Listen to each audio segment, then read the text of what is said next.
นอบน้อมเอากุณพระแก้วเจ้าดังสามประการอันมีพระพุทธพระธรรมพระสงฆ์กุณพ่อกุณแม่กุณครูบาอาจารย์กุณศีลธรรมกรรมฐานจงมาปกห่มรักษาครูบาอาจารย์พระเจ้าประสงค์ทุกรูปปกห่มรักษาปออกไม่ออกศรัทธาดั้นสาธุชนคนดีผู้สนใจ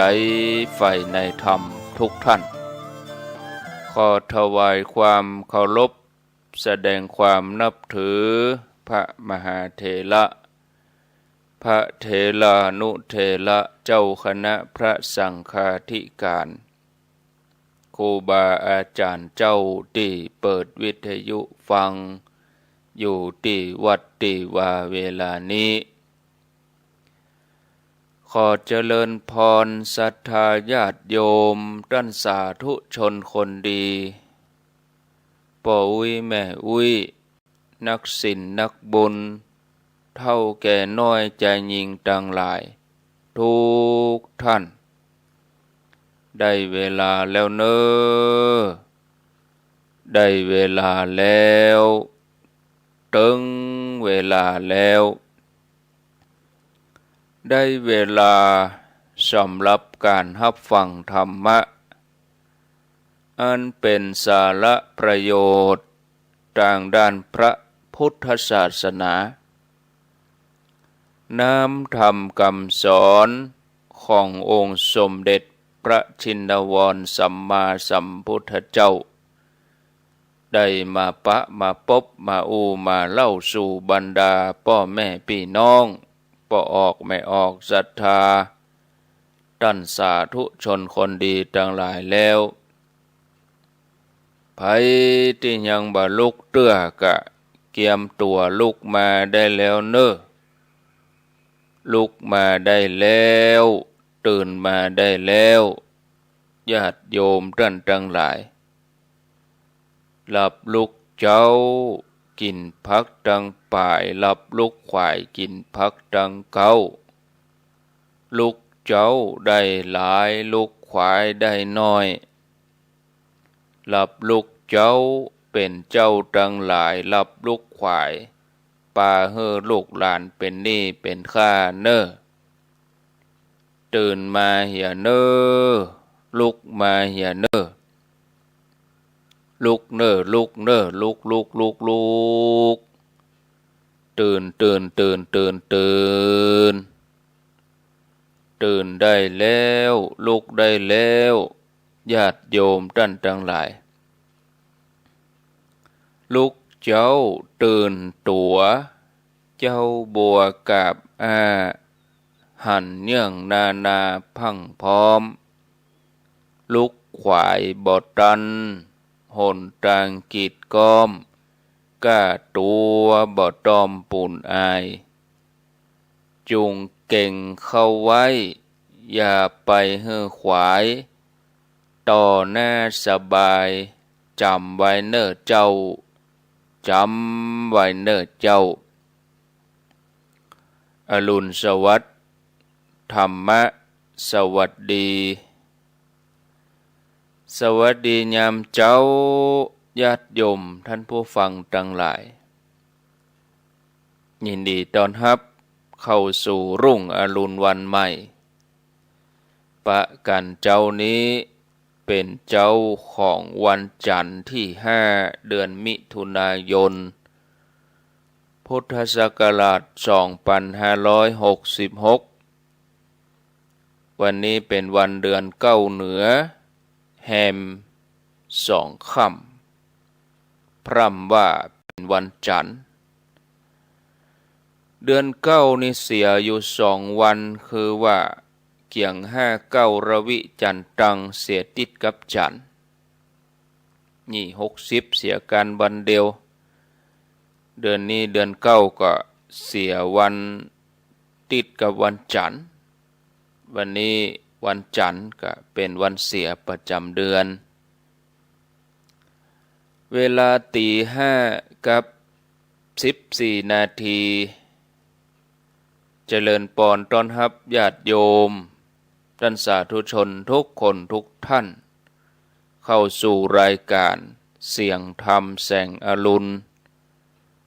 ดำเนินรายการโดยอาตมภาพพระครูอภิวัฒนวิกรมวัดปากตังเจริญตำบลดอยหล่ออำเภอดอยหล่อจังหวัดเชียงใหม่เป็นผู้รับผิดชอบดำเนินรายการมาปะญาติโยมเป็นประจำในวันจันทร์วันพุธแล้วก็วันพฤหัสบดีเวลาเจ้าอย่างนี้ต้องขอบคุณอนุโมทนาบุญกับสถานีวิทยุที่เปิ่นรับสัญญาณนำรายการนี้ไปสู่ผู้ฟังทางบ้าน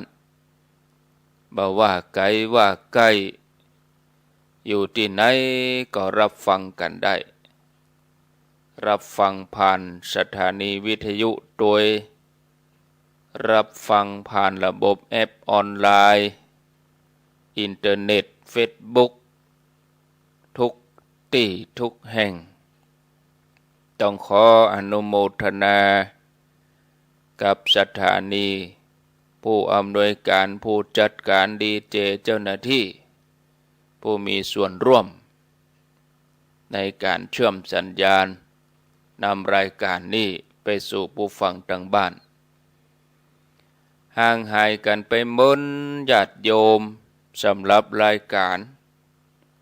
ยอมรับว่าช่วงเวลาที่ผ่านมาเดือนพฤษภาคมนี่เป็นเดือนของงานของการเนาะงานประเพณีพ่องงานนั่นงานนี้โอ้คงจะเป็นเดือนที่ดีอะเดือน8เดือน9เนี่ยคนเปิ้นจัดงานกันงานมงคลมีนักงานประเพณีก็มีหลายงานที่แทรกเข้ามาก็คืองานเขาดำเนี่ยเป็นงานที่บ่ได้กำหนดไว้บางทีก็มีเกิดขึ้นมางานอื่นก็ต้องหลีกไปก่อนเนี่ยโอ้ก็ยอมรับแต่เนออิดหิวเน็ดเหนื่อยพอสมควรก็ใจเทพเปิดพ่องรับลืมตื่นพ่องญาติโยมขอนี้บ่ได้ยินก็โทรหาบางคนก็พิมพ์ไลน์หาบางคนก็ถามเป็นจะได้บ่ได้ยินเสียงเป็นจะได้เปิดวิทยุแล้วดักแซบผู้เจ้ามีไหนเหี่ยมดเนี่ยถามหาตูลุงยองกาครูบาอาจารย์ตัวนั้นตัวนี้กาอาตมานี่เฉพาะก็อาตมานี่ก็ยอมรับเลยว่าช่วงเดือนพฤษภาตั้งแต่กลางเดือนมาเนี่ยบ่ได้จัดรายการแทบบ่ได้จัดเลยถึงเมื่อเจ้าเมื่อตอนถึงเมื่อค่ำเพราะบางทีออกวัดเจ้ามืดก็วันค่ำต่อไปแถมเมื่อคืนแล้ว4 ทุ่ม5 ทุ่มเขาจะมาตื่นตี 2แฮมก็แกเดียวร่างกายมันบ่ไหวแล้วก็จะได้พักยาวถ้าได้พักยาวก็เป็นว่ายุ่งอ่ะนะฉะนั้นก็เมื่อบ่ไหวก็บ่ฝืนทนุถนอมร่างกายทนุถนอมสังขารไว้ก่อนเนี่ยช่วงเดือนมิถุนายนนี่ก็ยังมีอยู่ช่วงเกิงเดือนแรกนี่นะถ้าเกิงเดือนหลังพวกก็เบาไปพ่องละพอจะดีเข้าวัฏษาแล้วเนี่ยก็เนี่ยจะได้มาหน่อยเนาะศรัทธาญาติโยมจะเอามามากล่าวเหี่ยมดมันก็บ่ได้ก็จะเป็นเรื่องส่วนตัวไปนักเอาเป็นว่าติดภารกิจอีกก็แล้วกันแต่ละมือแต่ละวันองค์พระสัมมาสัมพุทธเจ้าพระองค์เป็นผู้รู้ผู้ตื่นผู้เบิกบานแล้วก็เป็นผู้ที่หลุดพ้นแล้วจากกิเลสอาสวะสำหรับพระองค์นั้นกิจ ที่จะทำยิ่งกว่านี้บ่มีแถมแล้วหมู่เฮาตั้งหลายก็เหมือนเดียวกันเฮาตั้งหลายควรที่จะดำเนินชีวิตตามแบบอย่างของพระองค์โดยมุ่งตรงทำความบริสุทธิ์กายวาจาใจส่วนเรื่องอื่นก็ให้เป็นเรื่องที่รองลงมา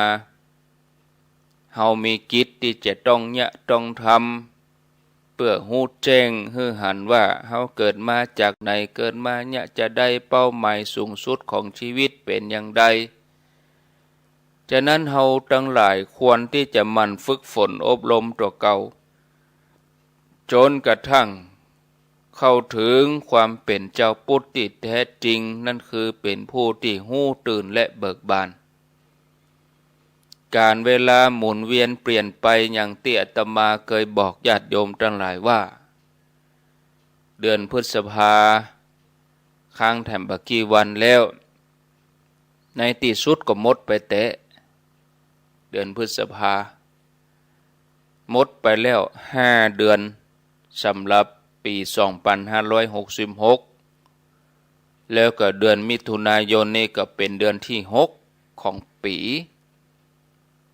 จากวันเป็นสัปดาห์จากสัปดาห์เป็นเดือนจากเดือนเป็นปีญาติโยมเขาตื่นขึ้นมาบางท่านตื่นตี3ตี4ก็เป็นอดีตไปแล้วบัดเดี๋ยวนี้ตี5ตะกี้ช่วงเข้ารายการก็เป็นอดีตเพราะปัจจุบันนี่ตี5กับ21 นาทีแล้วแหมสักกรรม1 บักกี่ชั่วโมงตะวันก็จะขึ้นละเมื่อตะวันขึ้นมาแสงทองส่องฟ้าพระอาทิตย์อุทัยพระอาทิตย์ทอแสงเงินแสงทองก็เป็นนิมิตหมายว่าตะวันขึ้นมาทุกชีวิตก็จะตื่นขึ้นมาทำภารกิจของแต่ละคนแต่ละท่านสรรพสิ่งในโลกนี้ก็ทำหน้าที่ของตนไปแม้กระทั่งต้นไม้แม้กระทั่งสัตว์ต่างๆก็ทำหน้าที่ออกหากินต้นไม้ก็ผลิตออกซิเจนเป็นประโยชน์ก้ำกันชีวิตเฮาท่านทั้งหลายก็เหมือนเดียวกันหมุนเวียนเปลี่ยนไปจากวันเป็นสัปดาห์จากสัปดาห์เป็นเดือนจากเดือนเป็นปีการเวลาเปลี่ยนไปปาเอาความแข็งแรงของร่างกายเฮาไปตุยจากที่เฮาเคยแข็งแรงก็เอาความอ่อนล้ายกแข้งยกขาก็บ่ค่อยขึ้นตาก็บ่ค่อยมึนบ่ค่อยหันทีผิวพรรณที่สดใสผ่องใสก็เป็นด่างพ้อยไปเป็นด่างเป็นดำไปเนี่ยแถมอย่างหนึ่งก็ความจำสติปัญญาความทรงจำมันก็ลดน้อยญาติโยมถ้าเฮาบ่ได้สร้างความดีบ่ได้สร้างบารมีชีวิตที่มีอยู่ก็อยู่บ่ได้ส่วนคนที่เปิ้นมีสติตั้งมั่นเปิ้นก็จะเห่งขนขวายสร้างบารมีทำความดีทำความบริสุทธิ์ให้เกิดขึ้นเพราะชีวิตใดเล่าจะประเสริฐเท่ากับการเกิดมาได้เป็นมนุษย์แล้วก็เติมความดีให้กับตัวเองทุกลมหายใจบัณฑิตนักปราชญ์ทั้งหลายเปิ้นสรรเสริญชีวิตว่าเป็นชีวิตของผู้ฮู้ที่ประเสริฐถึงแม้จะมีอุปสรรคปัญหามีอันยังมาขัดขวางในการทำความดีแต่ก็ยังตั้งมโนปณิธานในการประพฤติปฏิบัติอย่างแน่วแน่เหมือนอย่างเรื่องในอดีตการมีพญาเจ้าเมืององค์หนึ่งชื่อว่าเอสุกาลีพระองค์มีปุโรหิต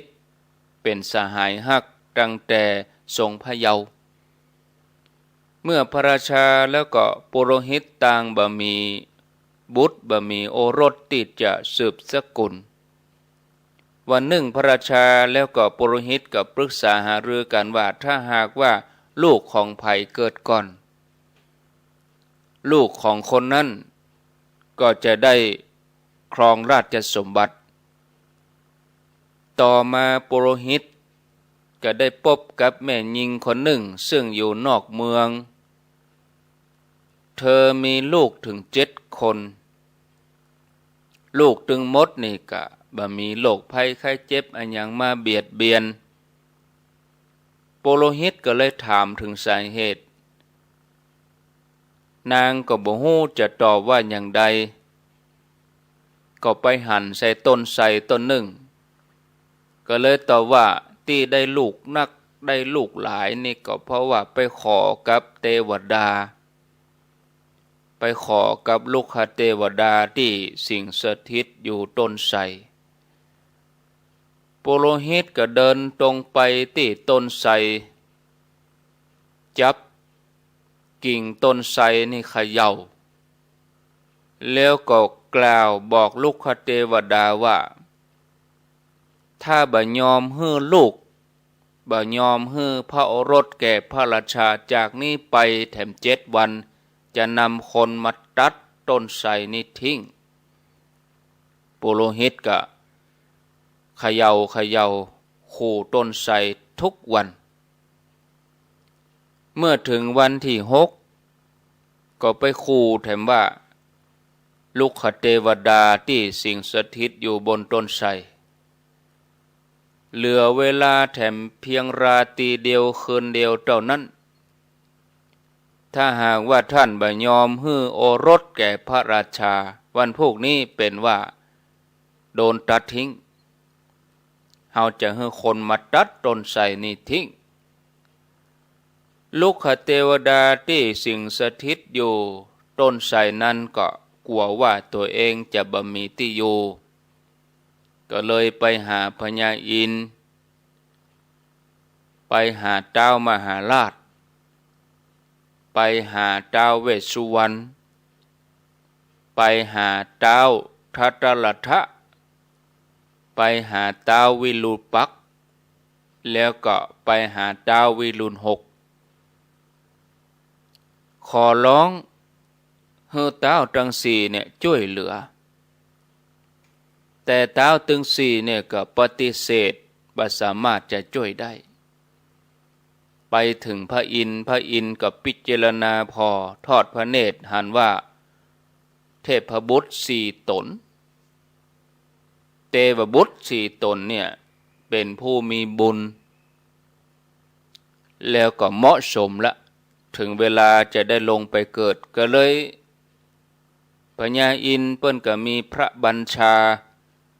ให้เทวบุตรถึง4 ตนนี่ลงไปเกิดในเมืองมนุษย์เทวบุตรถึง4 องค์นั่นเมื่อได้ฟังเทวบัญชาของพญาอินทร์อันเป็นใหญ่ในสวรรค์ปากันกราบทูลว่าถ้าจะฮื้อไปเกิดเนี่ยจะบ่ขอไปเกิดในตระกูลกษัตริย์ขอบ่ได้ไปเกิดในราชตระกูล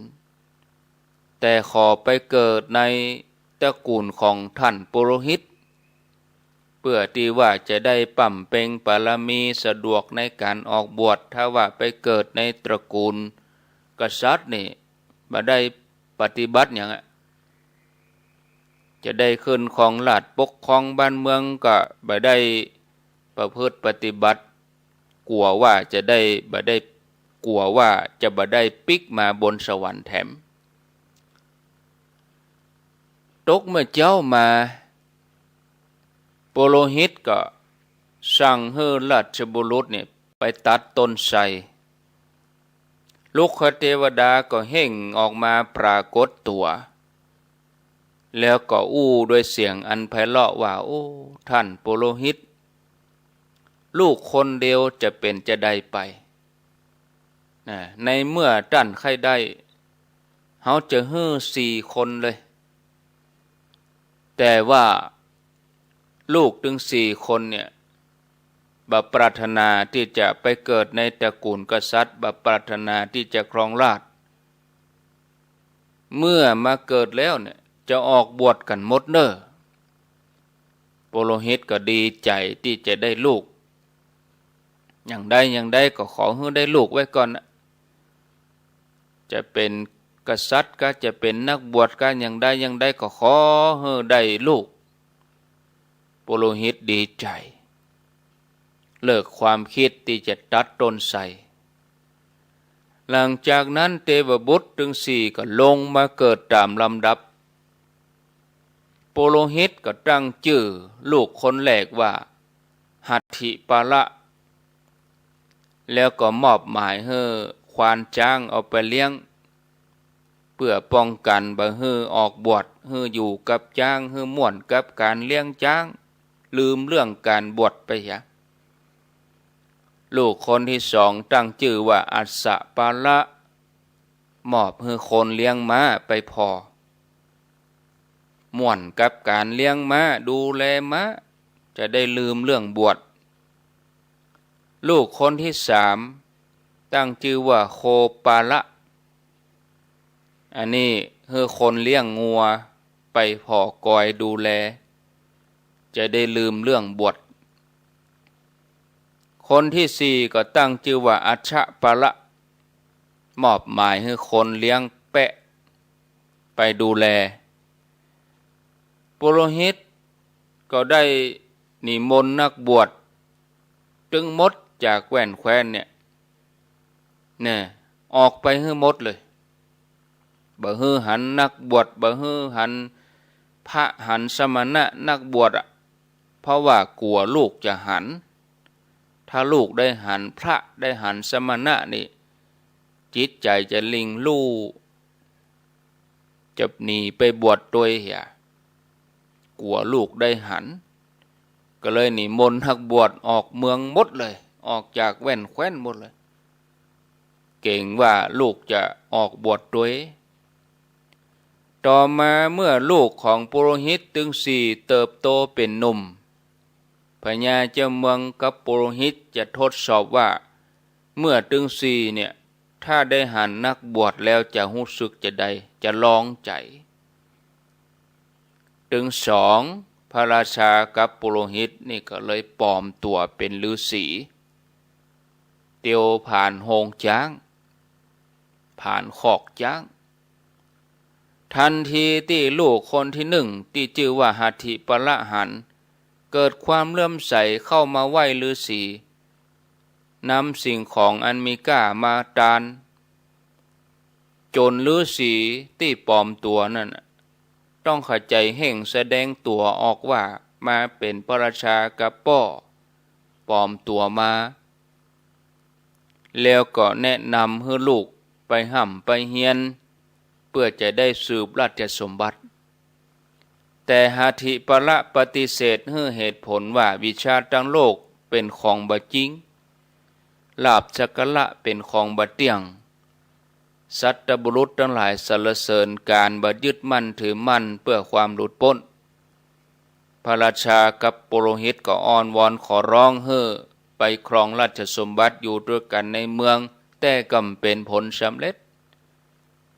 ก็เลยไปหาลูกคนต่อไปที่เหลือก็ได้รับการปฏิเสธหมดต่างคนก็ต่างยืนยันนักแน่นว่าจะออกบวชพระราชากับปุโรหิตก็รู้สึกผิดหวังในลูกถึงสี่ลูกถึงสี่ก็กล่าวว่าข้าแด่มหาราชเจ้าพวกข้าพระองค์ปรารถนาจะบวชมาเมินแล้วตั้งเจตนาตั้งแต่ว่าก่อนจะลงมาเกิดเป็นมนุษย์แล้วพิจารณาเพื่อจะหาทางหลุดพ้นเหมือนอย่างคนที่เสาะหางัวที่หายไปกรรมดีก็ควรรีบทำในวันนี้บ่ควรที่จะพัดวันประกันพรุ่งถ้าบุคคลใดพัดวันประกันพรุ่งบุคคลนั้นย่อมเสื่อมจากการงานแม้แต่อาชาปละอันเป็นน้องล่า ที่ไปอยู่กับคนเลี้ยงแปะก็ยังมีจิตใจเด็ดเดี่ยวเกินวัยได้เตือนเตือนพระราชาว่าธรรมดาสัตว์ทั้งหลายย่อมตายในวัยเด็กก็มีตอนแก่ก็มีความตายบ่มีเครื่องหมายบอกว่าผู้ใดจะตายเวลาใดสถานที่ไหนอายุเท่าใดฉะนั้นข้าพระองค์จะบวชเสียตั้งแต่บัดเดี๋ยวนี้จากนั้นถึง4พี่น้องต่างพร้อมใจกันออกบวชตกมาเจ้าพราหมณ์ปุโรหิตเกิดว่าลูกถึงมดของเฮาบวชแล้วคืนเฮาอยู่ไปก็บ่มีอันใดจะเกิดบ่มีลูกสืบสกุลเหมือนต่อไม้ที่บ่มียอดก็เลยจวนภรรยาพระราชามเหสีออกบวชด้วยกันเสียแม้แต่ข้าทาสบริวารก็ป้ากันไปบวชบ่เว้นแม้แต่คนเดียวหัตถิปละกุมารบวชแล้วก็ได้ฌานสมาบัติสั่งสอนบริวารเผยแผ่ไปได้12โยชน์ได้หู้ได้หันธรรมตึงพ่อตึงแม่ตึงพระราชามเหสีต่างก็ได้บรรลุฌานสมาบัติปากันบำเพ็ญธรรมอยู่ในป่าหิมพานต์แม้แต่พระราชาต่างบ้านต่างเมืองหู้ข่าวมงคลนี้พร้อมใจกันออกบวชโดยแถม6พระองค์รวมไปจนถึงบริวารตัวเมื่อตึงมดบวชแล้วต่างก็ตั้งอยู่ในความประมาทในที่สุดก็บรรลุธรรมเมื่อละจากโลกไปคนตั้งหลายเหล่านั้นก็ไปบังเกิดในพรหมโลกมีความสุขอยู่ในสุคติภูมิบัณฑิตนักปราชญ์ในการก่อนล้วนแต่เป็นผู้ที่บ่ประมาทในชีวิตเพราะต่างหันคุณค่าของการเวลาว่าวันเวลาเนี่ยมันมีอยู่อย่างจำกัดขจายเห่งควนขวายในการสร้างความดีสร้างบารมีคนทั้งหลายในสมัยก่อนต่างก็พากันปฏิบัติเข้าวัดเข้าวาเพื่อความบริสุทธิ์เพื่อความสะอาดของใจโดยที่บ่ยอมให้สิ่งใดมาเป็นอุปสรรคปัญหาในการสร้างบารมีฉะนั้นเราจะต้องจัดสรรปันเวลาในการฝึกใจของเราเพื่อชีวิตของเราที่เหลืออยู่จะเป็นผู้ที่ได้มีติเปิ่งเป็นชีวิตที่ปลอดภัยตึงโลกนี้แล้วก็โลกหน้าท่านผู้ฟังญาติโยมนักสร้างบารมีเนี่ยเปิ้นจะต้องอดทนความสะดวกสบายเนี่ยถือว่าเป็นผลพลอยได้เป็นผลพลอยดีที่เฮาได้รับผลจากการทำความดีของเฮาควรยินดีต่อความลำบากที่เกิดขึ้นจากการสร้างบารมีอุปสรรคปัญหาตั้งหลายบ่ว่าจะเป็นอุปสรรคปัญหาเรื่องคนเรื่องสัตว์สิ่งของดินฟ้าอากาศสิ่งเหล่านั้นจะกลายเป็นเรื่องเล็กน้อยแล้วก็บ่เป็นอุปสรรคต่อการสร้างบารมีของเฮาพออย่างโพธิสัตว์เจ้าทั้งหลายที่ต้องประสบอุปสรรคปัญหาเปิ้นก็อาศัยขันติธรรมยึดมั่นในอุดมการณ์อุปสรรคที่เกิดขึ้นบ่อาจจะบั่นทอนกำลังใจของเปิ้นมีใจจดจ่อในการสร้างบารมีอัธยาศัยนี้ก็เลยติดตัวเปิ้นมาถึงทุกจัดแล้วก็มาจัดสุดท้ายบำเพ็ญเพียรชนิดที่ว่าเอาชีวิตเป็นเดิมพันในที่สุดเปิ้นก็ได้รางวัลนั่นคือความสุขที่เป็นอมตะศรัทธาญาติโยมท่านผู้ฟังเป้าหมายชีวิตมี3ระดับ เป้าหมายชีวิตระดับเริ่มต้นคือเป้าหมายชีวิตเพื่อประโยชน์จากนี้เป้าหมายชีวิตระดับกลางตั้งเป้าหมายชีวิตเพื่อประโยชน์จากหน้าเป้าหมายชีวิตระดับสูงสุดนั่นคือการได้เข้าถึงมรรคผลนิพพานอันนี้องค์พระสัมมาสัมพุทธเจ้าสอนให้เราตั้งเป้าหมาย3อย่างนี้เพื่อชีวิตการเวียนว่ายตายเกิดในสังสารวัฏของเราจะได้บ่ผิดพลาดส่วนรายละเอียดจะเป็นอย่างใดต่อไปนั้นก้อยให้ญาติโยมทั้งหลายได้ฟังในโอกาสต่อไปเพราะพอเวลาแล้วตอนนี้ก็หันว่าพอสมควรแก่เวลา 5:40 นาทีพอดีก็มีรายชื่อตกค้างนี่ก็นักพอสมควรตั้งแต่ไปเมืองฝางไปลำปางไปหลายที่เนาะไม่ได้มาอ่านกับดินพอกหางหมูป้อน้อยบุญทรงเครื่องเสียงเด้อบ้านแม่หางปนร่วมบุญมานี่200 บาทป้ออึ้งแม่จันคำกาวิโลบ้านแม่หางร่วมทำบุญมาแถม100 บาทแม่พองพันล่านวลเบียงป่าเป้าบ้านสัน100 บาทแม่เรืองวงวัน300 บาทห้องนอดเวียงป่าเป้าป้อสมบูรณ์แม่บัวคำวงศาบ้านสันหลวงทำบุญกับน้ำกับไฟฟังสถานีวิทยุทุกวันขออนุโมทนาแม่ดีป่วนปั่นลำปางอนุโมทนาแม่สรินทิพย์บุญเลิศ300 บาทกรุงเทพมหานครแล้วก็เดี๋ยวจะลืมอนุโมทนากับญาติโยมที่เปิ่นแจ้งความประสงค์เป็นเจ้าภาพอินเทอร์เน็ตประจำเดือนก็มีแม่จันเรือนใสแม่เดือนเพ็ญทิมบางแม่อมราวงแหวนแม่การดาศรีเนตรนางพัฒนันวิจิตรไพศาลแล้วก็แม่ครูเกษินีชัยเทพแล้วก็ล้านร้อยตำรวจตรีสุจักรพรหมเสนยายทองแถมวงศิลทุวิเศษด้านภากรรถไถบ้านสิริมังคลาจารย์นี้แถมตยแล้วก็คุณกนกพิษชัยนาล้านนาพันฝางตยแม่จินดามหาคำเบียงป่าเป้า100 บาทแม่ป้านมณีชัยบ้านใหม่เจริญ100 บาทนางสมอินยาศรีเขียนเตยะอาตมาก็อ่านเตยะนะเอกอริยาใจขาวนายอารีนางพิกุลวงแก้วบ้านแม่ยิ่งแม่น้อยแม่ใหญ่ยี่สมศรี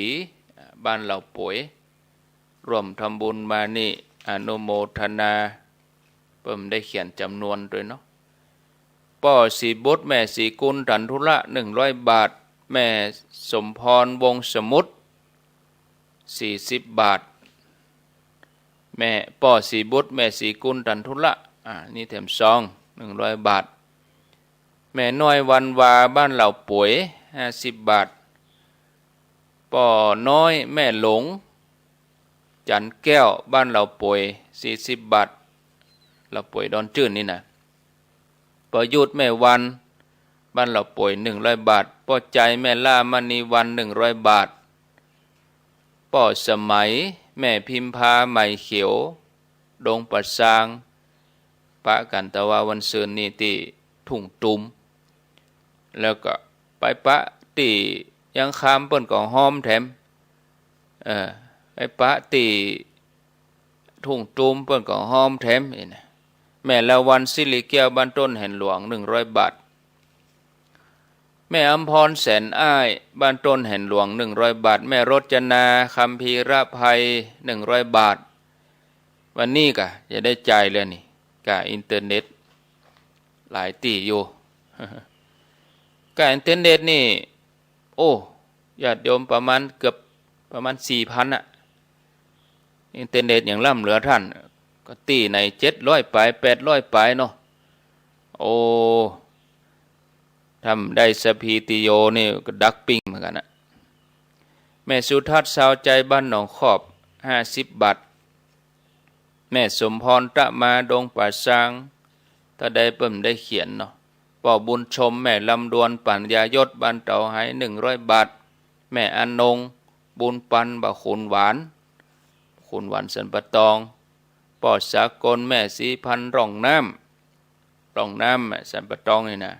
บ้านห้องน้ำป่อน้อยสนันแก้วชาวบ่ขุนหวาน100 บาทปอดจำลองแม่แก้วพาอินทพรหมนางสาวรัตติการนายจิรพัฒน์อินทพรหม100 บาทแม่นงคลานคำล่าดงปะงิ้วชาวบ้านแม่อุสาวงคำดงปะงิ้ว100 บาทแม่เรนูชัยวงศ์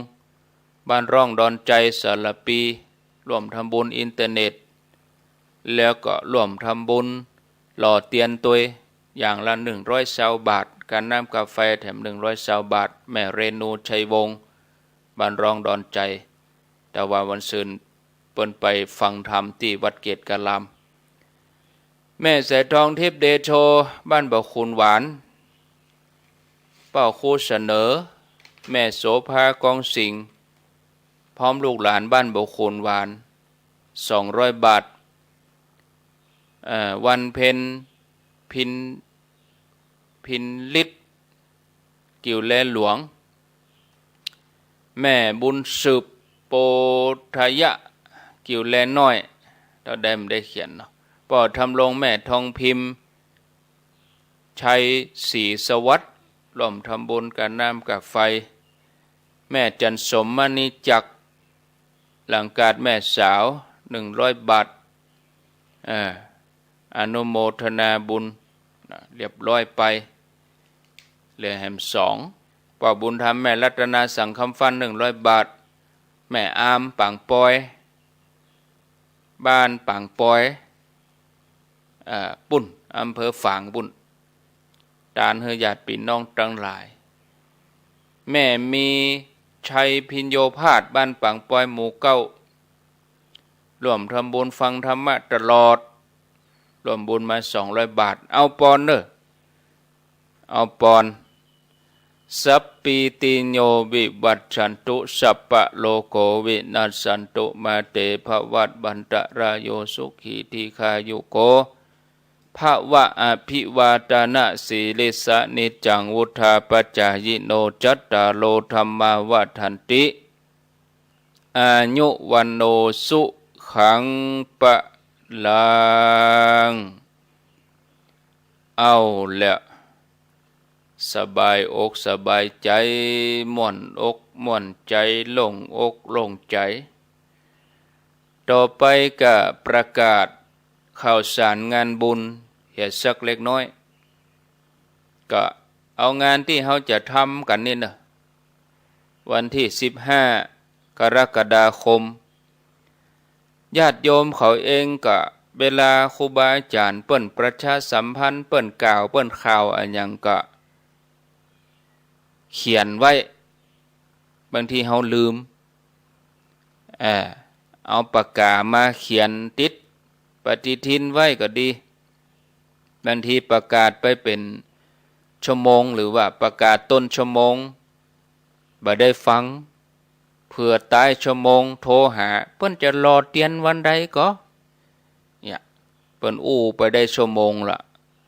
โทรมายังว่าเปิ้นจะรอเตียนเมื่อใดก็แม่บัดตันได้ฟังสักกรรมนานบางทีว่าวันนี้ฝนตกปากตังเจริญตกตั้งแต่5 โมงแล้วเนี่ยเนาะไปตกม่วนตกงานจุ่มเย็นฝนตะวาก็ตกเมื่อเจ้านี่ก็ตกบอกกองวางสายคนเฒ่าโทรมาฝนตกก็ท่านอาจารย์แน่เนี่ยเป็นอย่างนี้ก็เนโทรอย่างเดียวแต่บ่ได้ใส่ใจที่จะฟัง นะ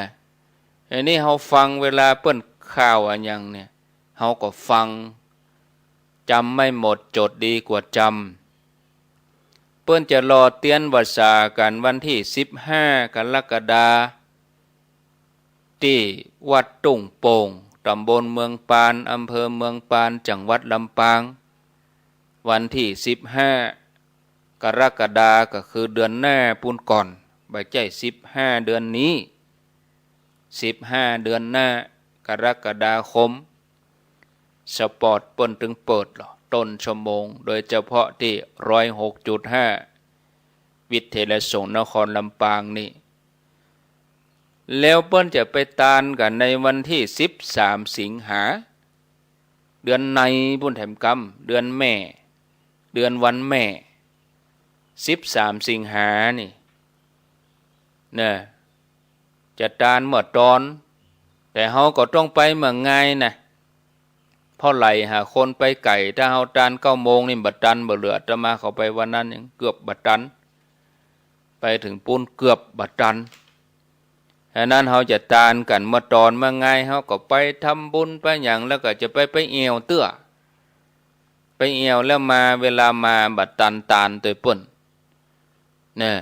ก้อยไปตานแล้วก้อยไปเอวหรือบาอ้านบริหารเวลามาถึงที่วัดพระบาทอุดมบักเกินเตี้ยงก็มาอ่านบัดตันถ้าเฮาคิดจะไปเอวก่อนนะไปเอวยังได้มันถึงบัดตันญาติโยมเพราะเฮาเอวหั่นเอวนี่มันบ่ใจเอวปุ๊บขึ้นรถปั๊บแล้วมันทุกทิกคนหนึ่งก็ยังคนหนึ่งคนหนึ่งก็ยังคนหนึ่งนี่นะเพื่อไปถึงในงานเก้าอี้มีนั่งล่ะขันแก้วทั้ง3 กล่อมได้ใส่เปิ้นเป้าไหว้พระล่ะมันกลางอันนั้นก็วันที่13สิงหาปุ่นไปตานกันที่เมืองฝางแล้วปีหน้านี่เฮาก็จะไปรอเตียนกัน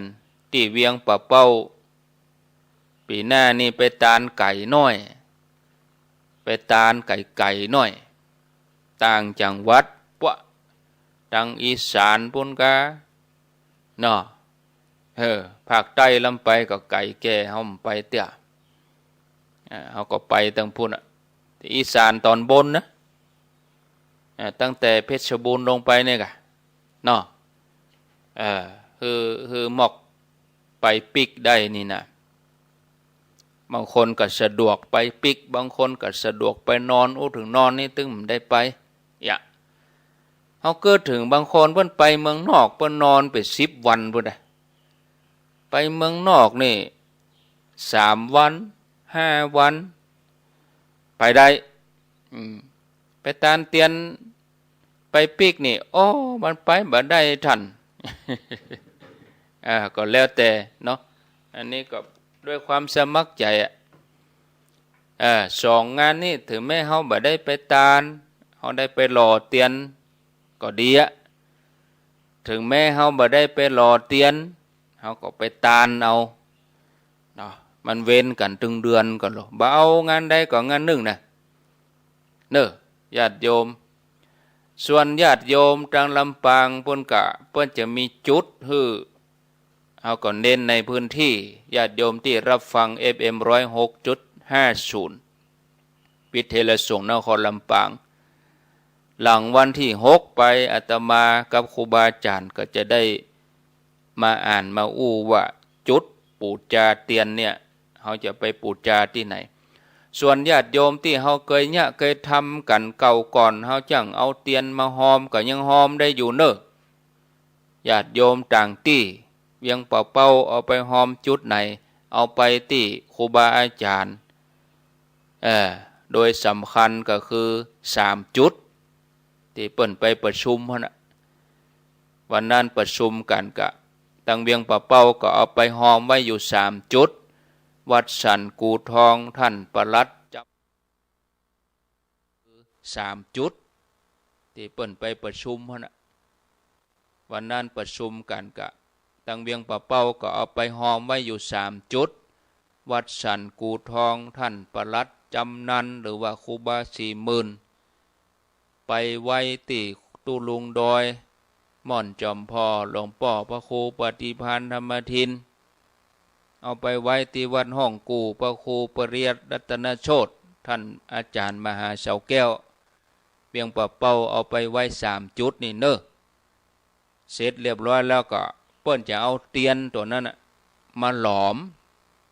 เป็นเตียนแว่นน้อยๆหมอกขนมนี่นะกาธรรมจักรเตียนน่ะญาติโยมบอกว่าจะเป็นเตียนเล่มใหญ่เล่มน้อยเล่มหลวงหรือว่าเตียนเป็นแผ่นก็ให้ญาติโยมเอาไปหอมส่วนตังโดยหล่อตังนี่ก็สันปะตองก็เอาไปหอมที่ท่านพระครูวัดไซมูลที่วัดศพหารท่านเก่งวัดศพหารตั้งในเมืองก็เอาไปฝากไว้ที่วัดฝ่ายหินก็ได้ตั้งเมืองฝางก็มีจุดหอมอยู่หลายฉะนั้นไผจะเป็นจิตอาสาก็แจ้งความประสงค์มาเนอะจุดที่เฮือเปิ้นเอาเตียนมาหอมถ้าได้นักได้หลายอาตมาก็จะแบ่งกันครูบาอาจารย์ไปฮับเอามาฮึตนนั่นฮับลำปางตนนั่นฮับเชียงไฮ้ตนนั่นฮับเมืองฝางก่อนที่จะมีงานสัก1 เดือนเนาะก็หมายความว่า30 มิถุนายนเนี่ยญาติโยมจะหอมก็หอมตั้งแต่เดือนนี้เตียนนะหอมตั้งแต่เดือนนี้ไปมาหอมที่ปักตังเจริญก็ได้เอาฝากไว้แล้วปุ้น30 มิถุนาต้นเดือนกรกฎาปุ้นอาตมาเขาก็จะเอาไปทยอยไปคือครูบาอาจารย์ท่านพระครูสิริธรรมบัณฑิตท่านก็มีเมตตาอาสาเป็นธุระเรื่องเตียนเอามาจุดรวมแล้วก็เอาไปหลอมไปหล่อเป็นเตียนแว่นน้อยๆจะเหมือนกันหมดวันที่เฮาไปหล่อเตียนเนี่ยเฮาจะได้เตียนแว่นน้อยๆเต่ากับขนมนี่นะอย่างขนมปังนี่กาธรรมจักรส่วนญาติโยมที่อยู่ตังลำปางอันนั้นเปิ้นจะรอเรียบร้อยให้เลยแล้วเขาก็ไปปูจาเอาแผ่นละ20 บาทปูจา20ก็จอมตู้ปูจา20ก็ปักต้นแล้วก็หลังวันที่6ก่อนนะจะไปตีนไหนหอมตีนไหนจุดตัดใดอีน่ะก็ก่อยมาอู้รายละเอียดให้ญาติโยมได้ฟังกันเนาะเป็นอันว่าวันเวลาสถานที่นี่หู้เข้าใจวันที่15 กรกฎาไปรอเตียนกันเปิ้นจะตาลตัววันนั้นน่ะตาลวัดในเขตใกล้เคียงในตำบลเมืองปานนั้น15 วัดหลวงพ่อเจ้าคณะอำเภอตัวครูบาอาจารย์ตัวเปิ้นจะไปรับเพราะว่าวันนั้นวันที่15เนี่ยกรกฎานี่เขาจะรอเพียงแค่9 เล่มเท่านั้นที่เขาจะเอาไปตานเมืองฝางส่วนที่นิมนต์มา15 วัดนี่เขาจะเอาเตียนสำเร็จเตียนที่รอแล้วเนี่ยอันนั้นตานเขาจะตานกันวันที่15นั่นแหละแล้วก็15 วัดตัว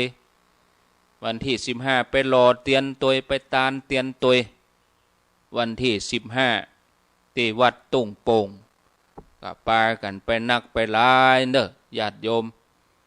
ไปรอเตียนกันเจิญจวนห่วมกันนะแล้วก็หลังจากรอเสร็จแล้ววันที่15 กรกฎาคมก็เว้นช่วงก็โหนทีก็ว่าถ้าเฮาไปตานก่อนเข้าพรรษานี่ก็ศรัทธาจะอิดเพราะบางท่านลูกหลานปิกบ้านเปิ้นยุดหลายวันลูกหลานจะอาจจะปาเฮอไปตานเตียน9 วัดก็โดยส่วนตัวโดยครอบครัวหรือว่ารวมกลุ่มกันเองอันนั้นก็แล้วแต่ญาติโยมกับหอกับดามันอิดก็เลยคิดว่าหลังเข้าพรรษาไปได้1 อาทิตย์เนี่ยมันเหมาะสมเพราะว่าครูบาอาจารย์ก็ได้อยู่วัดอยู่ว่า ถ้าเอาไปทานก่อนเข้าวัดสากับเพียววัดเพียววากะศรัทธาบ้านอื่นบ้านไก่เปิ่นมาทานเตียนกะมันก็บ่สะดวกอันนี้ให้เข้าใจตามนี้เนาะเอาละพอเวลาก็ได้ลาศรัทธาวันนี้ขอบุญกุศลที่ญาติโยมทุกคนได้ฟังเทศน์ฟังธรรมมาขอให้เป็นพระอานิสงส์เด้อกำจูอุดหนุนให้ญาติโยมเฮาท่านทั้งหลายทุกท่านทุกคนมีความสุขกายสุขใจเจริญในหน้าที่การงานกึดหันอันใดอันชอบประกอบด้วยศีลธรรมอันดีก็ขอให้สำเร็จดังจิตใจปรารถนาฟังรายการต่อไปมรดกธรรมกำเมืองท่านพระครูสังวรศิลาภิลักษ์อาตมาลาไปก่อนอายุวันโนสุขังปะลังเจริญพร